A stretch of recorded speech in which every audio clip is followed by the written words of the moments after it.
officer, I'd be like, no way you could change if I was in this, obviously, while I'll never be any kind of like president or Congress, but I'm just like, stop the bullshit. What are you talking about? Stop making that shit. That shit right there. Stop making that shit. How do you get China blah, blah, blah. to stop making it though? I guess is that in support of Trump? Is that like a Trump support? If I say you just fucking do it, like some shit that because that's what Trump would do, right? Yeah, Trump would be like, nah, fuck that. Tariff on Flakka. So is there a power if somehow his power could be or his not power, his the way he does things, his motive, his whatever, the way he does things, modus operandi, could be like, funneled and like put through a different lens and like used, because it seems like a very strong weapon to have politically. Yeah. So why don't we like use figure it for out good somehow? I mean, he made fucking North Korea back down in a sense. You got to give him credit for that. This shit. thing you can't really tell people sometimes because the way he goes about shit is so fucking crazy and terrible and like disrespectful and racist and whatever, right? Yo, what if Trump is microdosing Flakka? And I wouldn't.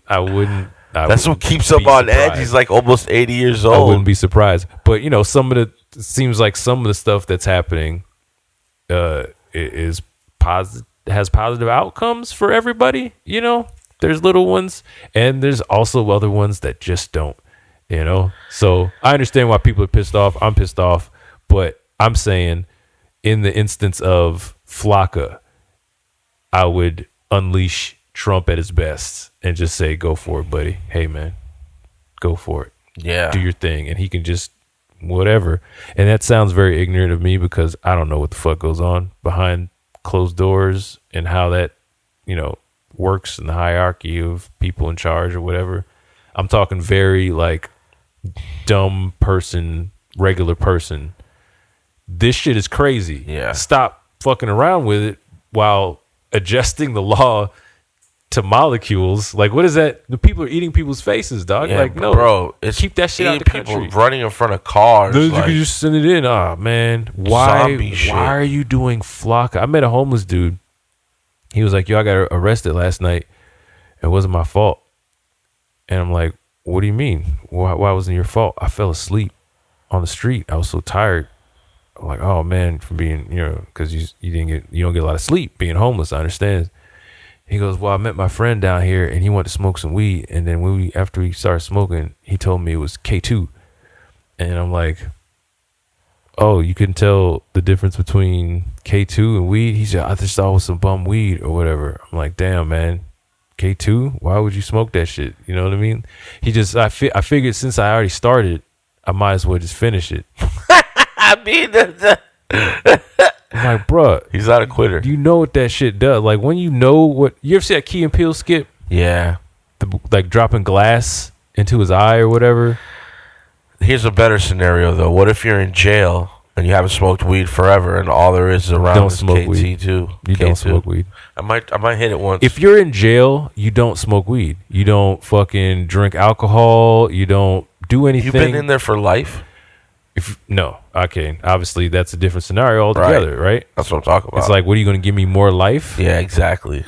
I'm smoking K2. That's a different K2. Yeah. If that's all there is and I got life in prison, I might even do some Flakka.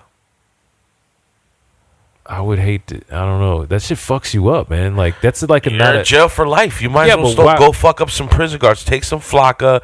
Do it. That would be the only scenario I think you should take Flakka. Is if you were in jail for life. That's why you're in jail in the first place. That thing. Go hard. Go home. No, you don't go deeper into the hole that you fucking dug for yourself. You got life. Nah, man. You just get better, man. You would just try to better yourself. Oh, like Tukey and make like children's cartoon books. Maybe. You should take a little Flakka though. That's what, and I pray to whoever you believe, if it exists out there, that I never find myself in a scenario where I'm in prison for life. No, or at all. But I'd like to think that's kind of the approach I would try to take outside of trying to keep certain people off my pretty ass. So would you boof a razor or take some Flakka if you were in a prison fight? why would those be my options in a fight? If you're gonna be in a prison riot, your only two options is to boof. You know what boof is? Like you put it in your ass, right? Yeah. Take out your ass. So you put a razor in your ass. No, I got you.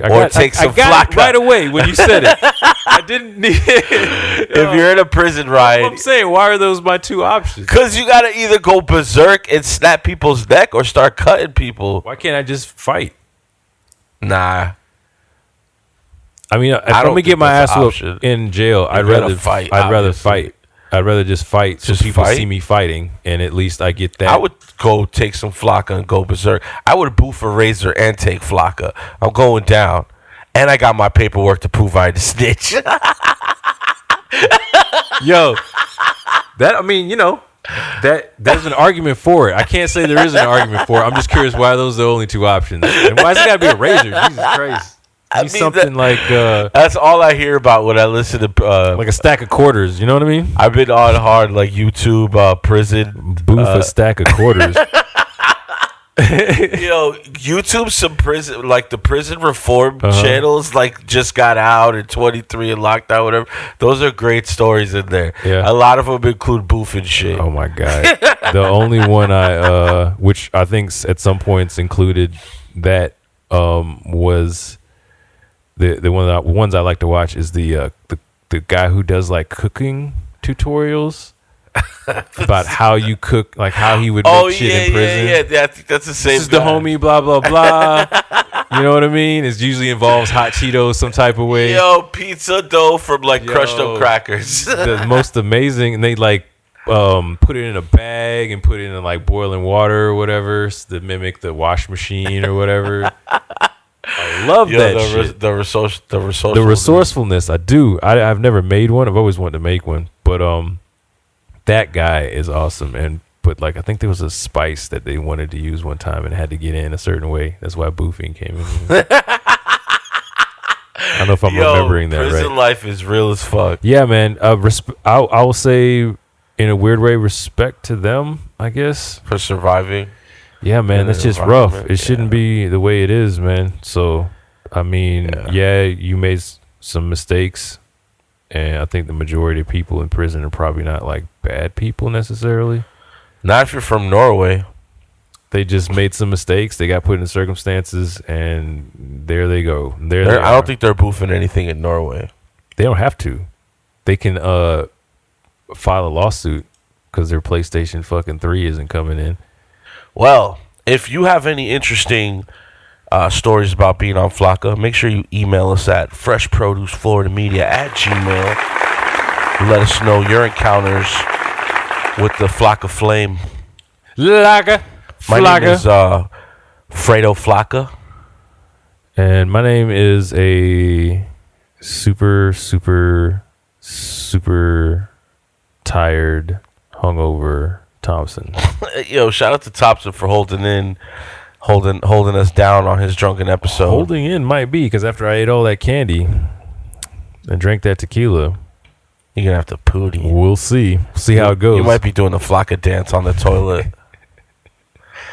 Peace and love, y'all. Ow. Bye.